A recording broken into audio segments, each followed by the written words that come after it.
Burwellbeing with Sally Lander.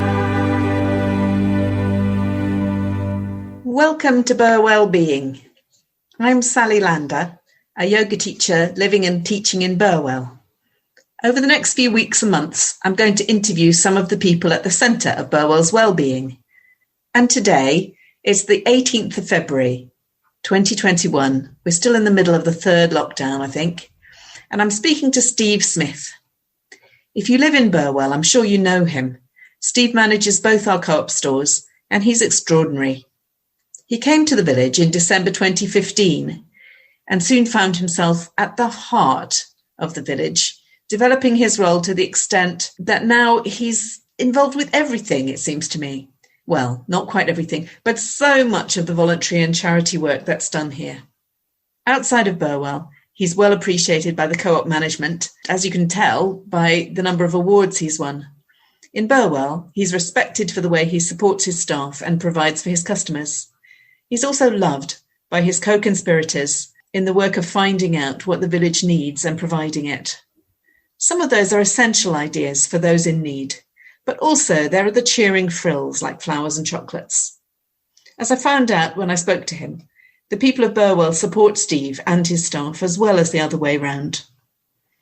While I was doing a little background research, I found that Steve started his working life as a very young man in hospitality. 25 years ago, he moved from Devon to Ely, and he managed Strike's Bowling Alley and Laser Quest and Tenpin Bowling Alley in Cambridge before venturing into retail. We lived in Cambridge, and Laser Quest and Tenpin Bowling Alley were extremely important places in the lives of my children at that time. So I had more reasons to be grateful to Steve than I realised when I started this interview. Here it is, complete with a few Zoom glitches, a work interruption, and the trademark Steve giggles. I hope you enjoy it as much as I did. There you go. Hey, hi Steve. Technology at its best. It's amazing, isn't it? Have you ended up doing much Zoom? And We use, as a business, we've set up Microsoft Teams. So I use Teams, and because my daughters are in Devon, they've set up Teams as well. So I've got it on personal and business, because obviously all of our managers' meetings and our weekly meetings and that are all done on Teams now. So, yeah, quite used to sitting there on phones and tablets and whatever now. So it's all good. Oh, and how old are your daughters? Well, I have 5 children. My eldest daughter will be 30 in June. So, yeah, I've got a son who's 28, coming up to 29. And then my youngest daughter is 23. And then I've got the 2 younger sons. So. Oh, so, and are they all around the country? Just 2 seconds, Sally. What? Of course. What? I'm on a call. Can you ask? It's really urgent. Sorry, just give me 2 seconds, Sally. 2 seconds. Of course. Oh, I'm back. Sorry. Just no. one of our Burwell food orders. So, no, my eldest children are from a previous relationship. So they're all grown up, have their own houses, jobs, children, etc. And then I've been with my present wife 21 years, and I've got the 2 younger boys who live with us, 12 and 10. So I have a full Oh, gosh. Makes me feel old. Yes, I must admit, I was starting to try and do some maths there, because you certainly don't look like someone who's been in a second marriage for 21 years and has a 30-year-old daughter. I'm knocking on the door of 50. So, Are you? Oh, wow. No, I never have guessed. Okay, well, we probably ought to pile on, because I know you're just going to be called. I think I've interviewed, the GP and the vicar and, quite a few other people, but I think you are by far the busiest of the people. I love Eleanor to bits. It's really strange. I have Messenger with Eleanor quite often, and she'll send me gifts on Messenger, and my wife laughs as if to say you're having a gift war with the vicar of the village. She's fabulous, isn't she? We're so lucky the way the village is set up. But yeah, so. Well, I don't know. Should we we'll go through these questions. So first question I've got is, tell us about your relationship with Burwell. So I know you've been here since 2015, is it? Yes, yeah, I've been here just over 5 years. It was 5 years in December. It was a bit of a stroke of luck, really. I mean, I was working for One Stop and Tesco's for 10 years and got to a point where I suppose it just felt a little bit stale and I needed a new challenge. That was when my youngest daughter, Kaylee, came to live with us. Her mum went through a troubled time, so we took her on. She came and lived with us, which was lovely. And I needed a change of jobs, so I went to One Stop. Like I say, had 10 great years there. And then I saw a job for Co-op advertised in Cambridge, and I thought, well, Co-op sounds like a great company. It's, you know, it's in a rebuild and it's going forward. So I went to the assessment day, really quite open-minded, just to see what it was like. And ironically, the area manager who interviewed me, I teed off on Ely Golf Course on the Sunday just before him, and I'd let him play through. We recognised each other instantly, really hit it off, and I got chatting with him, left the assessment thinking it went really well. And he rang me that evening and said, what would it take to get you to come and join us? I said, well, just, you know, I'm up for a challenge. What have you got? And we chatted through the logistics. And 3 weeks later, I started with Co-op. I went to Cambridge for my training, which you're supposed to do. And at the time, Burwell had just lost one of its managers. It was coming into Christmas. And Mark, my area manager, said, is there any chance you can go and help out in Burwell through Christmas as an extra body and see what you can do? And yeah, I came and we got Christmas. And first week of January, he said, right, I'm going to put you back in store.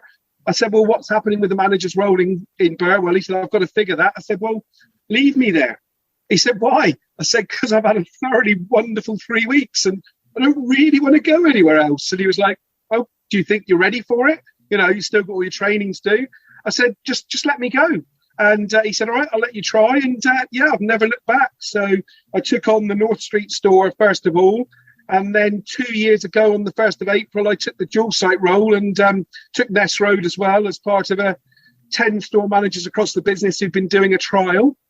And yeah, it's worked wonderfully. So I bounced between the two stores, and the staff sort of don't work for, you know, one store or the other now. They just work for the Co-op, and wherever I put them, they go and work, bless them. So it's been really good. So that's fantastic, isn't it? Also, I mean, what I'd loved about Burwell, I think it really, I come from a little village in Devon, a place called Tavistock, and grew up in a place called Buckland Monacorum, where Sir Francis Drake was, where everybody knew everybody. You know, my gran would cut me out a roast after school on a Wednesday, but I had to go and drop one down to the lady at the end of the road as well. And, you know, everybody was really community minded, and it was such a lovely way of growing up that when I came to Burwell, I suppose travelling around the country, it was the first time I'd really still seen that. You know, there was that community spirit, everybody helped each other out, and it really resonated with me. Do you know what? This is like going home, but in a job. And it really sort of tweaked with me, and I thought, do you know what? I really enjoy this. I saw lots of stuff on the community pages and through community groups of what people were doing. And I suppose in myself, I thought, this suits me and I can add value to this village. And here we are 5 years later, and I'm still thoroughly enjoying it and don't want to go anywhere else. So yes, and the way you do the role is so different to simply managing shops, isn't it? You know, you are involved. About 2 years ago as well, 2.5 years ago now, the Co-op set up something called a community member pioneer role. There's nearly 1,000 of us across the country now with 3,000 stores, and I was one of the original ones who went and sat in Manchester with the directors and CEOs of the company and spoke about what a member pioneer should do. So how will you engage with the local causes? How will you engage with the community? What value will that add to your business? So, I mean, it's a known fact that members spend more. So you engage with members, you engage with the community. They, as I call it, hashtag shop local. And, you know, I just wanted to make the Co-op a hub of the community. I showed them my vision. They gave me the role outside my normal role. So I get an extra 16 hours a month to do that, 4 hours a week. And that's specifically about the community side. And I've just found a natural way of tying the two together. So, you know, everybody in the community knows me. I mean, I walk in the shop and the amount of people that say hi, but that's lovely. You don't feel like just a manager who sits in an office and does work. I'm someone who's out there engaging with everybody and having fun. And I mean, that role now is huge within the Co-op. And you know, I'm on lots of WhatsApp groups where I talk to other pioneers and sort of share the vision of what I do. And people say to me, why do I do it? I think the biggest reason is when you come to work in the morning and you put stock out and you do cash and you do all the task, it can become quite menial, which is what I felt in One Stop. But then when you do something with someone in the community, like today, I've just given a lot of meals to the homeless shelter. I did a lot with a food bank yesterday. Those positive bits make the day worthwhile. So I go home every day feeling like I've made a difference, not only for colleagues, but for community. And that adds so much value to the role. And it just makes it worth coming to work for. So it's absolutely fantastic, Steve. I moved to Burwell in 2018 and was on the community notice board on Facebook straight away. And I just saw this going on immediately. And it's so surprising, isn't it? If you coming in cold from being used to normal community work and normal store managers, never the twain to meet unless you do charity work in your spare time. But the way that you've worked on linking this in and really cementing the community. I think I always say to that, though, everybody says, oh, you do so much for the community. I think the flip back on that is I don't think the community realise how much they do for me. My mental health struggled quite a lot when I was growing up. I was adopted when I was younger, went through a very turmoil time. Like 12, 13 years ago, tracked down my real parents, sadly lost one of my real parents, lost my adopted mum. And I struggled, but doing the community work and all the positive stuff that it gives and people really sort of letting me be part of their community, even though I'm not from Burwell, I live in Ely, them letting me do that, them involving me, the way they treat me, that's actually done as much for me as I've done for them. So it's not about, you've done something for charity. I love doing it. I'll do it all day long. I'll engage with everybody who wants to be engaged with. But just them coming and talking to me, involving me and treating me differently to anything I've seen in any other managerial role has made such a big difference in my life. I mean, I've grown as a person hugely. I've gone from being just a store manager when I was at One Stop to, probably one of my proudest moments was 18 months ago, 2 years ago, where I won the National Retail Awards Week Store Manager of the Year Mark of Excellence. I was presenting an award in London and, it was the reason I won it was my presentation was all about the community, the stories, the things we've done.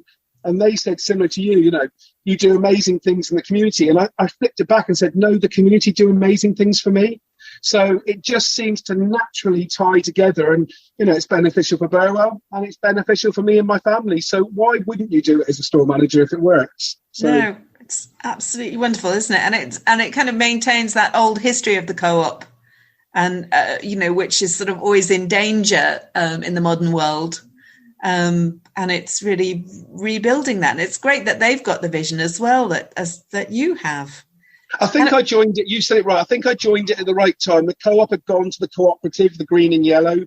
Just as I started, they rebranded with the old sign, the old co-op, the clover symbol, etc.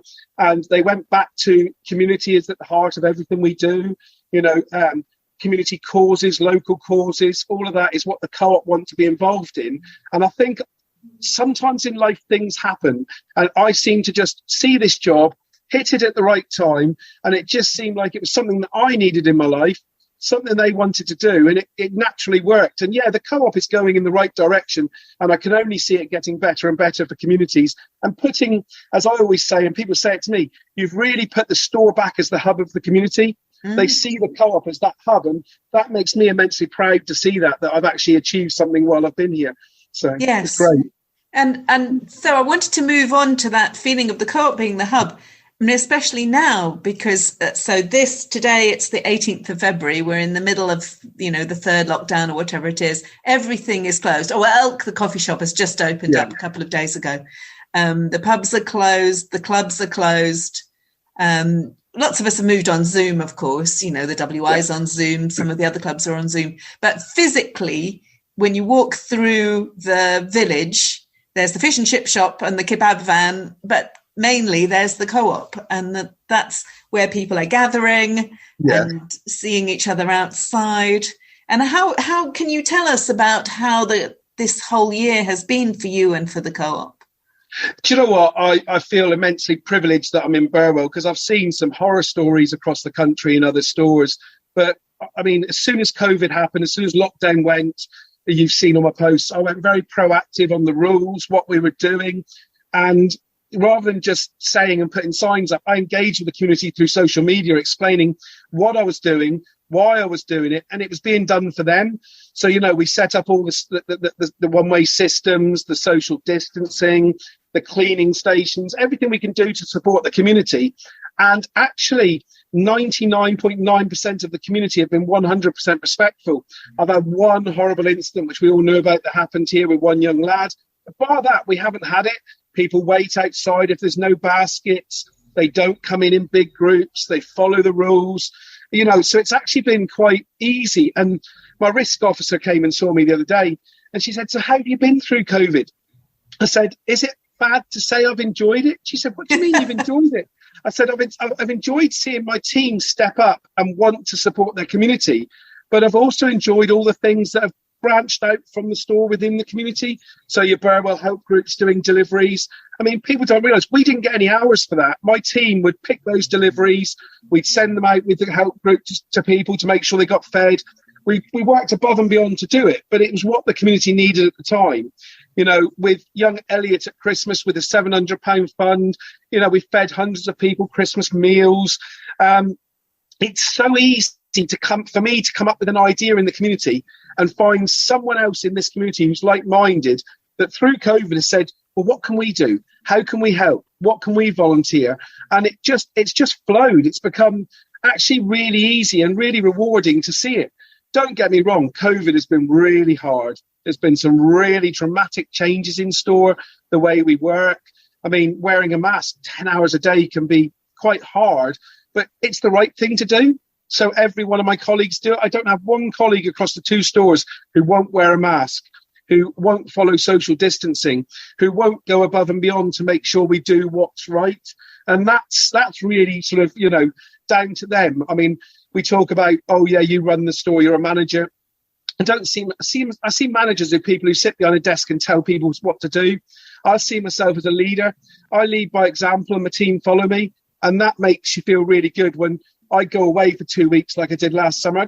We were out of lockdown. I went to stay with a family member, and yet the stores ran perfectly well. I had people messaging me on Facebook saying, "We know you're not there, but your colleagues are doing really well." Someone came in yesterday to Diane on the till, and it was Random Act of Kindness Day, and they just came in and gave my team manager a bunch of flowers on the till and things like that. We've forever got chocolates and cakes in the canteen from people bringing things for us. So, yeah, COVID's been hard, but COVID's also been very rewarding and sort of seen a lot of changes that I think will stay for the future. So it's been good. Oh, Steve, that's brilliant. And so I've got my list of questions here. And the next one, I wondered if you could tell us about some of your favourite stories or about your favourite people. I think I've got a couple of things. I mean, one of my favourite people in the village, and my wife won't mind me saying this, is my community wife, Beth Brunton. Beth and I gelled when she was with the Friends of Burwell Village College, one of my first community causes. We started doing things. That lady is so like-minded. She so wants to do the right thing for people that we just naturally clicked. We'd bounce ideas off each other constantly.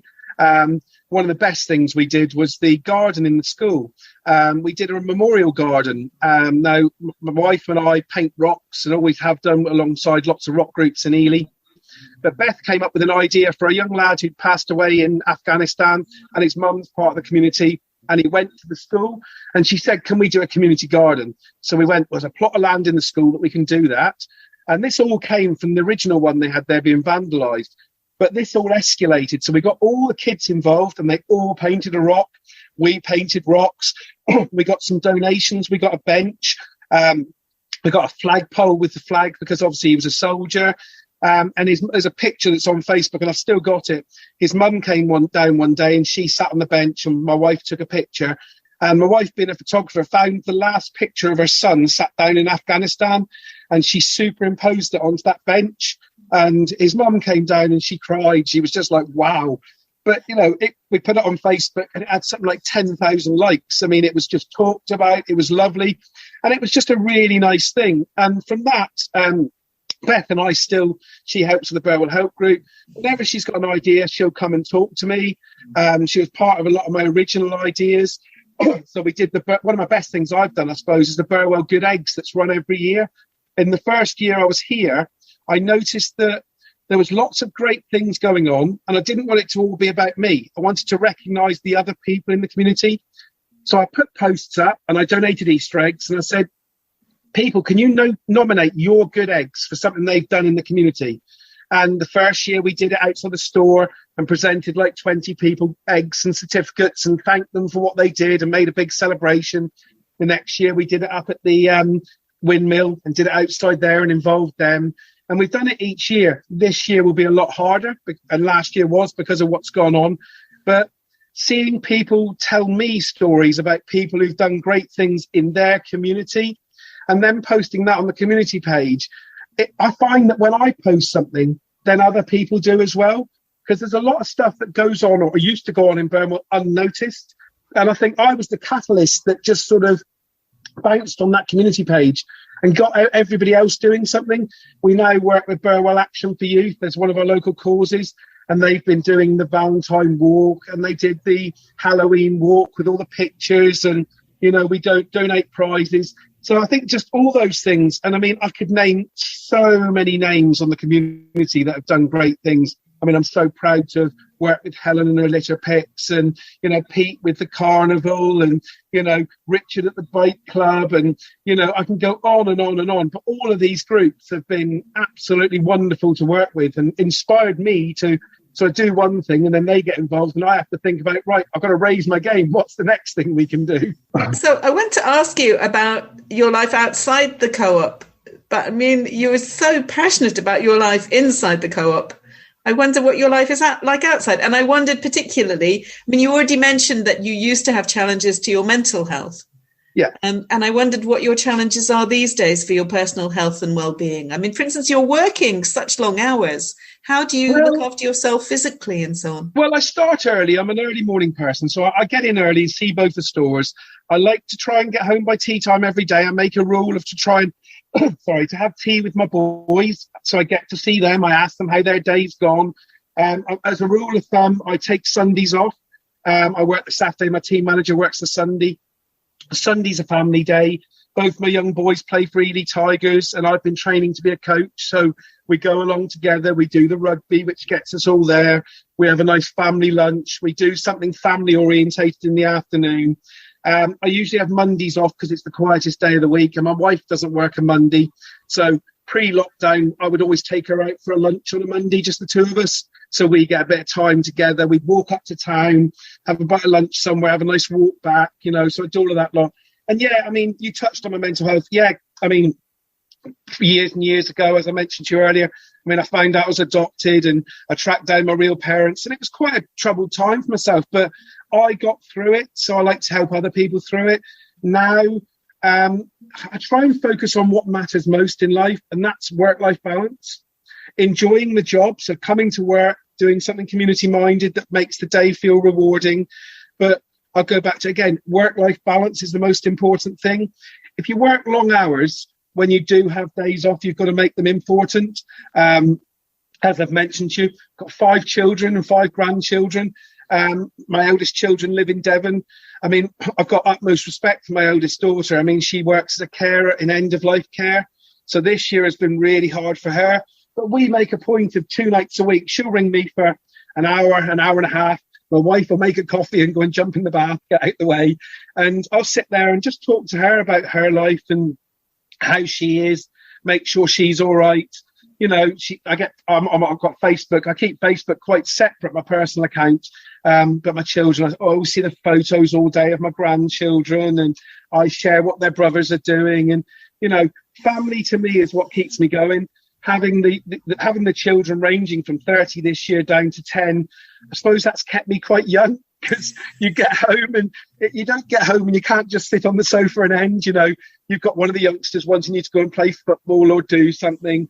You know, I mean, Caden, my 12-year-old, he inspired me during lockdown because he gets involved in a lot of the community work I do.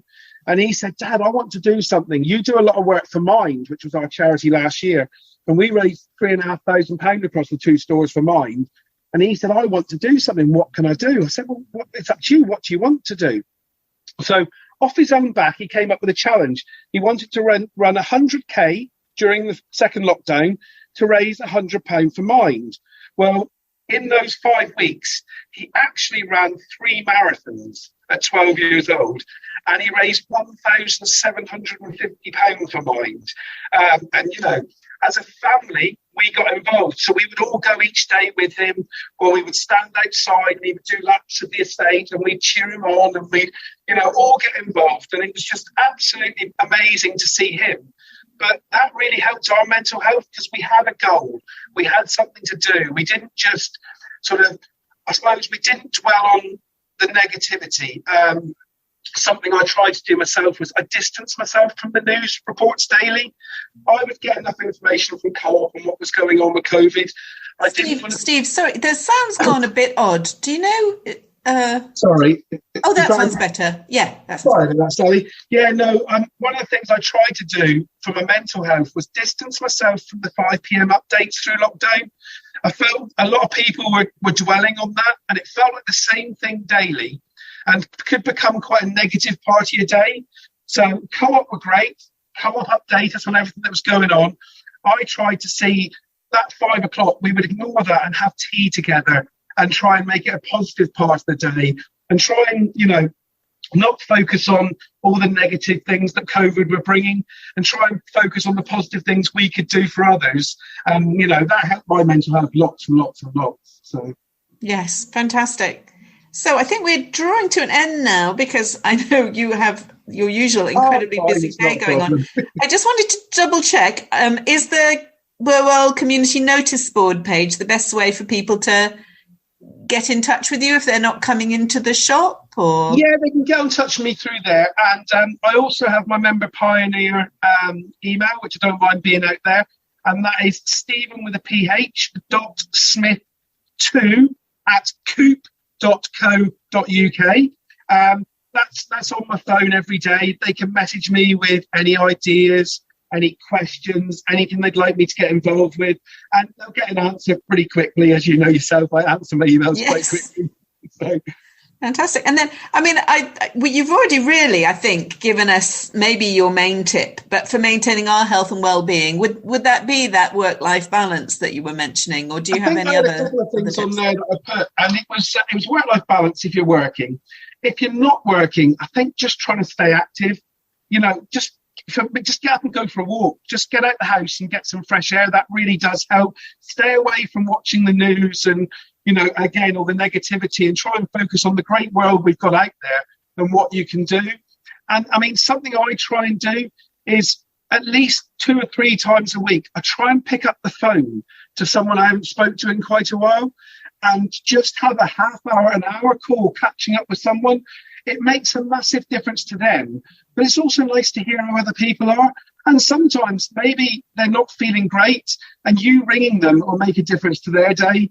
So I think a real tip is just pick up a phone and talk to someone. Don't sit there and suffer in silence. Nobody should suffer in silence. If we're going to get through this, we'll get through it together, and the world will be a better place at the end of it. So, thank you, Steve, so much. I can't tell you how amazing and wonderful it's been to talk to you. That's no problem. And thank you, Sally. It's been lovely to be invited on. And hearing all the other people you spoke to, I feel quite privileged to be asked. So thank you. Steve, I've never heard of you saying no to anyone so far. If I can, I won't. If it's possible, I'll make it happen. So no, it's lovely. So.